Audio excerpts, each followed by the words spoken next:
Hi, I'm Vaughan Immerwahr. I'm a marketing associate here at Kalungi, and today I'm going to be walking you through some of the key elements of B2B SaaS competitor research. Whether you're kicking off competitor research for the first time or simply looking to reevaluate your place in the competitor landscape, be sure to check out our template down below. It'll walk you through the most crucial parts of competitor research so you're not missing out on any pieces that could be important to your go-to-market strategy. A really common mistake I see with a lot of B2B SaaS companies when they're first starting out on some competitor research is that they focus too heavily on the features side of the research. They look to their product, to their competitors' products, and see how they stack up. What specific features, what tick boxes are they ticking? And you may have a really unique offering on paper, but if you aren't able to position yourself in a unique way, you're not going to be able to show the audience that you really have the right offering for them. B2B SaaS marketing is all about having a unique niche, especially when you're starting out. So finding that unique space where not only your product can fit the best, but where there's a gap in the messaging, that's going to be a really perfect space to target a unique audience. And that extends beyond how you position yourself and into the audience that you choose to position to. If you see a lot of your competitors targeting the same audience, it may be proof that that is a tried and true territory. That's an audience that is willing to purchase the offering, likely a similar offering to your own. But at the same time, it's evidence that that's likely a very cramped space, and it's going to be hard to carve out a space for yourself.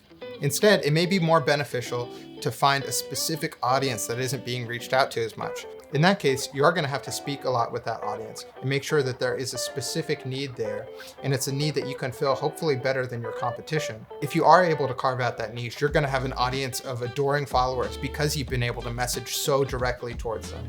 So let's take a look at some of the core elements you're going to want to look into among your competitors. And keep in mind that your needs from your competitor research are going to be different than everyone else's.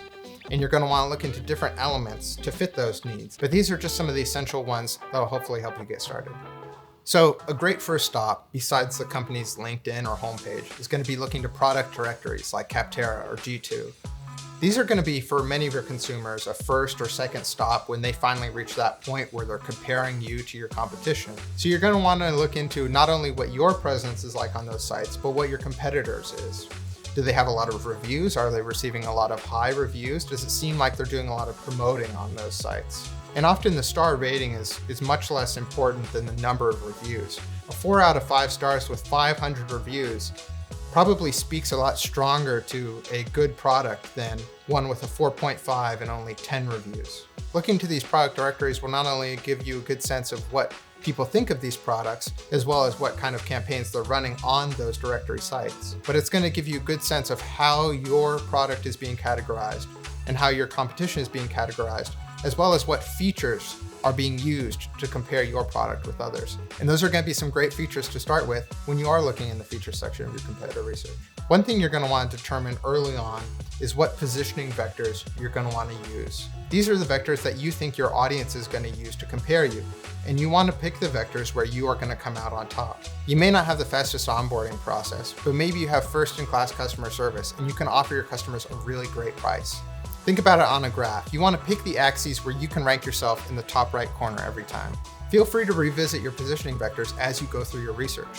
You may find that the features you thought set you apart really don't stand out from the competition. One of the hardest or easiest parts of your competitor research is going to be finding your competitors' pricing. For companies with small deal sizes, pricing pages are going to be really commonplace, but for those with larger deal sizes, pricing may be impossible to find without mystery shopping.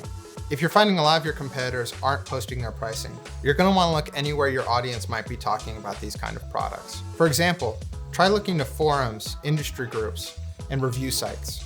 Once you've established who your competition is speaking to, you're going to want to look at how they're framing the solutions that they're providing. What benefits, what core benefits are they providing? These are going to be their value props. While you're looking for benefits, you're going to want to look at the core, usually 3 or 4 claims their competitor is emphasizing. Are they offering their consumers speed, ease of use, scalability? These are the things that their audience cares the most about. Try to limit the number of value props you choose from each competitor. These should really be those core points that they are choosing to differentiate themselves from you. Features are the next part of your competitor research. What specific features are they offering? Even though this may be the most objective portion of your competitor research, Keep in mind that although these features may seem quite similar on paper, they may provide the user with a very different experience. For example, two competitors may offer third-party integrations, but the range of integrations and the depth of those integrations may be very different. Continue adding features and benefits throughout your research, and at the end, remember to come back to those first competitors you looked at and make sure you've checked for those specific features and benefits. Finally, look back at all the research you've done for each competitor and try to nail down your competitive advantage. This is the space that you think you really shine, that you really stand out from them. Not only is this really going to help you collect your thoughts, but it's going to serve as your first reference point whenever you're checking back at your own competitor research.